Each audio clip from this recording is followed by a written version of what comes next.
The origins of the Matilda tank, or I tank, date back to 1934, when Major General Percy C.S. Hobart, then the Inspector Royal Tank Corps, RTC, itemized the features of a new infantry support weapon that would be moderately well-armored and equipped with a machine gun, available in large numbers to swamp the enemy defenses, or a larger type, mounting a cannon and armored sufficiently to be proof against field artillery.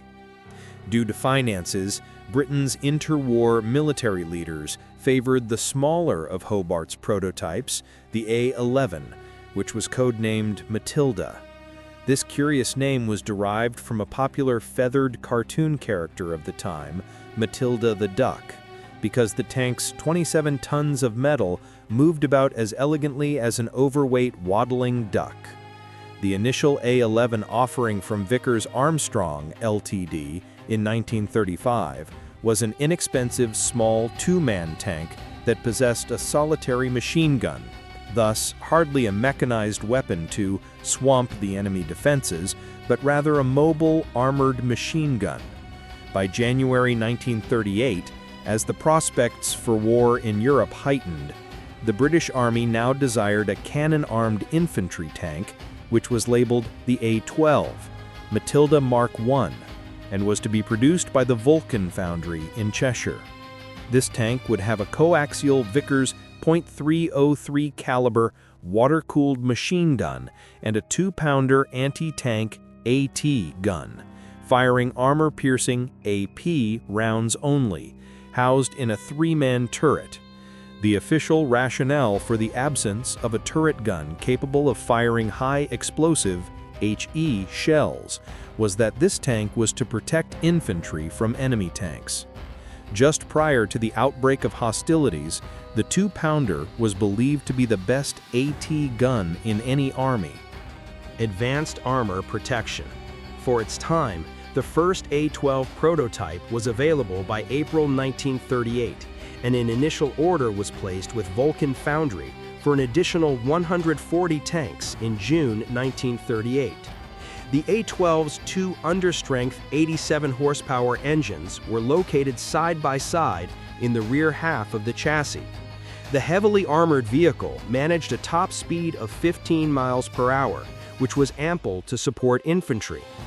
Future events would prove the lack of speed to be a major problem in dealing with the fast-moving German panzers in France and then in North Africa against the Deutsche Afrikakorps, DAK. In reality, over rough desert, the Matilda seldom managed speeds of over 6 miles per hour. The main virtue of the A-12 design was its armor protection. The hull front was to possess 78 millimeters of armor, while the thinnest area of the tank's armor was 20 millimeters, twice as much as that of any other British tank. The thickness of the steel plates would ensure that the A-12 would be able to resist the impact of any enemy AT gun presently in use. Another protective feature of the A-12 was that the suspension was totally enclosed with deep side skirts containing mud chutes and inspection panels. The Matilda A-12 tank had a crew of 4. In May 1940, when the Wehrmacht's assault began in the West, there were only 23 A-12 Matildas out of a desired lot of 100 tanks, and these were all with the 7th Battalion Royal Tank Regiment, 7th RTR. The other British RTR battalions, notably the 4th Battalion RTR, 4th RTR, had only the A-11 Matildas. Although the A-12 was invulnerable to the 37mm AT gun that the Germans fielded, it could be destroyed by the Nazi deployment of a new artillery weapon. In fact, it was Rommel's own 7th Panzer Division that first utilized the Flak 38 88mm anti-aircraft AA gun in an AT role as the only means to deal with the heavily armored Matilda A-12 Mark I infantry tanks that suddenly attacked his troops south of Arras in France in May 1940.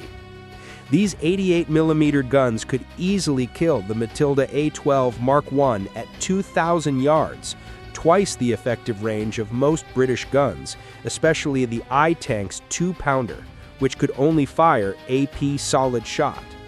Lacking HE ammunition, the Matildas facing the 88mm guns without artillery, such as the excellent British 25-pounder field gun, and infantry support were more or less helpless against these Flak 38 guns. Also, since the Wehrmacht's tactic was to exploit enemy fortifications over a wide front, many A-11 and A-12 tanks experienced both engine and track failures trying to keep up with the Nazi blitzkrieg. Matilda tanks captured. With the British Expeditionary Force (BEF) evacuation from Dunkirk, every British infantry in France and Belgium was lost. German records claim that about 100 Matildas, mostly A-11s, were captured in France. The handful of A-12 Matilda tanks captured in France were not of much use to the Germans, except for inspection and analysis. After the evacuation from the continent, only the 8th Battalion RTR, 8th RTR, had tanks, with twice as many A-11 tanks as A-12s, and this armored unit was situated in the south of England waiting for the planned German invasion of England, Operation Sea Lion. With invasion imminent, production of Matildas continued since there was no time to retool the factories for newer British tanks mounting heavier guns. The Matilda A-12 Mark I was modified after the disaster in France to include the British version of the Czech ZB air-cooled 303 caliber Besa machine gun to replace the venerable Vickers machine gun. To accommodate this change, some spatial alterations needed to be made to the turret of the A-12 Mark I. Also, the electric pump for the water cooling supply was removed, and an exhaust fan was positioned in the turret's roof. This modified vehicle was now called Infantry Tank Matilda Mark II. Within a very short time, it was decided to replace the power units with 7-liter Leyland diesel engines, which could produce 95 horsepower. Another model included modifications to the gearbox and steering systems and was named Infantry Tank Matilda Mark III. Later marks, 2CS, 4, 4CS, and V, were produced with the turret modified to mount a 3-inch howitzer to fire smoke rounds to help conceal other 2-pounder gun tanks within the armored unit, hence the designation Matilda Mark II CS for close support. The first infantry tank Matilda Mark II contingent to arrive in Egypt in the autumn of 1940, after the threat of invasion of Britain waned, was with the 7th RTR under Lieutenant Colonel R.M. Jerram. This unit, after 2 months of desert maneuvers, was to be part of the Western Desert Force, initially composed of the 7th Armored and 4th Indian Divisions, all under the command of Lieutenant General Richard O'Connor. The nearest thing to hell I ever saw. In early November 1940, O'Connor was appointed an acting lieutenant general in recognition of the increased size of his command and the ranks of his subordinate commanders. The Matildas of the 7th RTR were designed for direct support of infantry and to create a shockwave in the Italian defense positions then being erected on the Egyptian frontier. The Matilda tank, which caused much alarm to Rommel's 7th Panzer Division during the invasion of France and the Low Countries in the spring of 1940, was soon to demonstrate its invulnerability to virtually every Italian gun in the Western Desert during Operation Compass. This infantry tank, thus, had a prominent effect on destroying the morale of the Italian infantry, artillery, and armored troops as the Matilda's 2-pounder outclassed any Italian tank or anti-tank artillery gun. O'Connor started Compass with an attack on the Italian camp at Nibewa, roughly 12 miles south of Sidi Barrani on the Mediterranean coast, just before dawn on December 9, 1940. He thoroughly surprised the Italians by emerging out of the Western Desert with elements of the 4th Indian Division that had disembarked from Bren carriers supported by 57 Matilda I tanks of the 7th RTR, with their guns hammering away at the Italian artillery sangers and infantry field trenches. An Italian army doctor referred to the Matilda tanks as the nearest thing to hell I ever saw. The Italians were overwhelmed as Indian infantry units mopped up what was missed by the assaulting Matildas, As aptly stated by observer Barry Pitt, these Matildas, having brushed aside the Italian tanks, burst through the entrance and fanned out across the camp area like avenging furies. Their two-pounders had little to fire at once they were in the camp, but their machine guns chattered interminably, cutting down anyone who moved above ground, then concentrating on the gun crews, as these proved to be the most determined enemies. Everywhere the Matildas ranged, they flushed dazed, frightened, but often desperate Italians and Libyans from covered trenches and slits, from open holes in the ground, some without weapons at all, some with weapons which they dropped as they put their hands up, leaving death and disorder in their wake. So complete was the victory that more than 4,000 Italians surrendered at Nabewa, with only 2 men killed and 5 wounded in the 7th RTR. Soon thereafter, of the 50 Matildas engaged in the battle at Sidi Barrani, only 1 Matilda was destroyed when a tank driver opened the armored visor of his viewing port and an Italian artillery shell went through it at that very moment. As testament to its durability against Italian armor and artillery, 1 Matilda was hit 38 times and was still fully operational. After numerous successful engagements against the Italians, in what was initially General Wavell's planned reconnaissance in force, sometimes referred to as the 5-day raid, the 7th RTR Matildas and the 4th Indian Division hurled the enemy back to its nearest coastal stronghold at Bardia. The Matilda had earned the sobriquet Queen of the Desert. 46 direct hits. By the end of December 1940, O'Connor was again keen to use the Matildas of 7th RTR to attack Bardia, this time with Australian infantry of the 6th Australian Division. Western Desert Force was redesignated XIII Corps officially on January 1, 1941. On January 3, 1941, a contingent of Matildas, accompanied by Australian infantry making their combat debut in World War II, advanced as Italian artillery was completely unable to halt the infantry tanks. One Matilda commander described the state of his armored vehicle after storming the Italian coastal fortress with the comment, "Anything breakable, radio aerials, water cans, lights, etc., had vanished, and evidence of no less than 46 direct hits, which says a lot for the Matilda." On January 5, a set-piece attack with tanks and artillery was launched on the remaining Italian positions at Bardia. 6 Matildas participated, and by midday the battle was over, with thousands of Italians from the 45,000-man garrison surrendering. In mid-January, the Italian defenses at the major Libyan port city of Tobruk were the last challenge for the Matildas of the 7th RTR. Some Italians who had escaped from Bardia to Tobruk had forewarned the defenders there of the invincibility of the terrible Matildas. The only consolation for the Italians was that the Indian infantry was moving so quickly that the 7th RTR and its relatively slow Matilda tanks could not keep up. Lieutenant Colonel Robert Merton Jerome, commander of the 7th RTR, had imposed a strict half-speed limit, 7.5 miles per hour, on the Matildas when out of contact with the enemy to save wear and tear on their engines and vulnerable steering mechanisms. The final attack on Tobruk was postponed until January 21 to allow as many Matildas as possible to be ready for the assault. The passage across Tobruk's escarpment was especially difficult for the Matildas since they had to be hauled by heavy artillery tractors to save their engines from further wear. Even with the assistance of the hauling vehicles, only 18 Matildas were available for the January 21 attack. A troop of Matildas entered Tobruk's harbor at 10 a.m. on January 22. 2 hours later, all organized Italian resistance had ceased. The 7th RTR's Matildas, after traveling an average of 1,200 miles, had to be withdrawn by both rail and ship for heavy refitting and maintenance.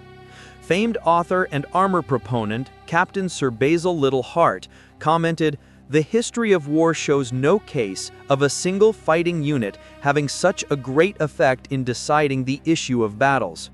O'Connor wrote to Jerome, "It has been a wonderful show, and you are more than ever responsible for its success." With the appearance of the Nazis in the North African littoral in early 1941, the German PZKFW-3 battle tank mounting a 50mm gun reached the battlefields of the Desert War. Also, the German 50mm PaK-38 AT gun could penetrate the front of a Matilda using composite rigid shot. The DAK also had a number of heavier Panzer IVs which carried 75mm guns. Also, the German tanks carried dual-purpose guns, capable of firing AP and HE rounds, while the Matilda only fired solid-shot AP shells, of little use against AT guns and infantry positions. Despite its evolving obsolescence, the number of Matildas in the Middle Eastern theater continued to increase. Both the 7th RTR and the 4th RTR took part in Wavell's Operations Brevity and Battle Axe in May and June 1941. Wavell was pinning his hopes for success in these operations, in part on the proven durability of the Matildas. However, both attacks, aimed at reclaiming the coastal region along the Libyan-Egyptian frontier and raising the siege of Tobruk, failed, with many Matildas lost at long range. Of the 100 or so Matildas that participated in Battle Axe with the 4th Armored Brigade on the morning of June 15, only 37 were still capable of action when night fell, although the tank fitters would have 11 more ready by the following morning. The last Matilda tank production order. Curiously, a captured German officer claimed that about 20 Matildas had broken through the Axis lines during Battle Axe near Fort Capuz and advanced on a defenseless Bardia, where only German administrative units were posted. However, these Matildas ran into a battery of German 88s stationed there for air defense. The guns destroyed all of the British tanks. After Battle Axe, Wavell was replaced by General Claude Auchinleck as Commander-in-Chief, Middle East. Elements of the 42nd and 44th RTR of the 1st Army Tank Brigade, comprising roughly 65 Matildas, took part in Auchinleck's Operation Crusader battles that resulted in the relief of Tobruk. Approximately 70 Matildas of the 32nd Army Tank Brigade were also located within the Tobruk perimeter. On November 27, 1941, Matildas of the 32nd Army Tank Brigade from Tobruk met troops of the New Zealand Division near El Duda, raising the 240-day siege of Tobruk. The last production order for 75 Matilda tanks was made in the spring of 1942, when the design clearly had become obsolete. However, the Matildas were implemented in a variety of different roles in the deserts of North Africa. The Gazala battles of May-June 1942 resulted in General Erwin Rommel's DAK retaking Tobruk on June 21, 1942, and the pell-mell retreat of Auchinleck's 8th Army to the Egyptian frontier. A few Matildas covered the withdrawal of British and Commonwealth infantry from their fixed positions. At Ruwais Hat Ridge, during Auchinleck's first Battle of El Alamein in July, 4 close support Matildas mounting 3-inch howitzers to fire smoke rounds as cover for other tanks participated in a suicidal charge with Valentine tanks of the 23rd Armored Brigade, with only 1 Matilda surviving. During the pivotal Second Battle of El Alamein at the end of October, British General Bernard Montgomery, now commanding the 8th Army, utilized Scorpions, old Matildas fitted with revolving drums and chains, to detonate mines by thrashing the ground ahead of the remaining armor and infantry. 24 of these Scorpions participated in the Second Battle of El Alamein. A Matilda Baron Mark III was also developed to not only clear minefields with its flail, but also to chop through barbed wire and excavate earthworks. Supporting the Australian infantry. In other Mediterranean locales, a squadron of 16 Matildas was shipped from England to Port Sudan to be part of the 4th RTR spearhead in the British attack against the Italians in Eritrea in early 1941. In rough terrain, this squadron covered hundreds of miles on its original tracks to help defeat a much greater Italian force, ultimately enabling the British to gain access to the Red Sea. On the island of Crete in May 1941, New Zealand General Bernard Freyberg had 9 Matildas from the 7th RTR that were shipped from North Africa. However, these Matildas were lost when the island fell to the Germans in late May 1941. In the Pacific theater, Australian forces obtained more than 400 Matildas from Britain and New Zealand between 1942 and 1944. Matilda A-12s assisted Australian infantry in New Guinea, Bougainville, Tarakan, the Laboon Islands, and northern Borneo. These infantry tanks fought on roads no wider than jungle tracks. Additionally, the Matilda CS variant with its 3-inch howitzer proved effective against Japanese bunkers. The Australians installed a telephone set on the rear of the Matilda's hull, which enabled squad and platoon commanders to directly communicate with the tankers when they were buttoned up. During interrogations after the war, it became apparent that Japanese defenders often fled from their fortifications rather than confront these Matilda bunker busters.